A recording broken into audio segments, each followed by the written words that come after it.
क्या आपने कभी सोचा कि हमारी जिंदगी का असल मकसद क्या है?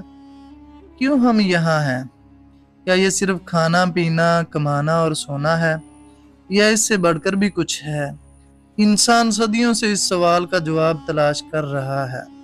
कोई दौलत में सुकून ढूंढता है, कोई शोहरत में, तो कोई ताल्लुकात में।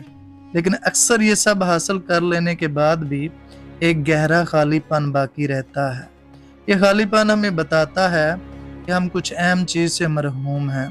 हमारे खालक अल्लाह सुब्हाना व तआला ने हमें पैदा किया है और इसने खुद हमें हमारी ज़िंदगी का मकसद भी बता दिया है। कुरान मजीद में अल्लाह फरमाता है, मैंने जिन्नों और इंसानों को सिर्फ अपनी इबादत के लिए पैदा किया। इबादत का मतलब सिर्फ नमाज पढ़ना या रोज़ा रखना नहीं है, ये इससे कहीं वसी है। इबादत का मतलब है अल्लाह की अताअत करना और इसके अहकामात पर चलना और इसकी मखलूक के साथ रहमदिली से पेश आना। हर वो अमल जो अल्लाह की रज़ा के लिए किया जाए वो इबादत है। अगर इस इबादत को हम समझ लेते हैं तो हमारी ज़िंदगी को एक नई समत मिलती है। ये सिर्फ अपने लिए जीना नहीं रहता, बल्कि अल्लाह की खुशनुदी और इसकी मखलूक की भलाई के लिए जीना हो जाता है। इस मकसद को पाने के लिए चंद अहम ज़रूरी चीज़ें हैं। पहला, अल्लाह ताला को पहचानना और इसके साथ अपना ताल्लुक मजबूत करना। दूसरा, कुरान और सुन्नत का इल्म हासिल करना और इस पर अमल पैरा होना।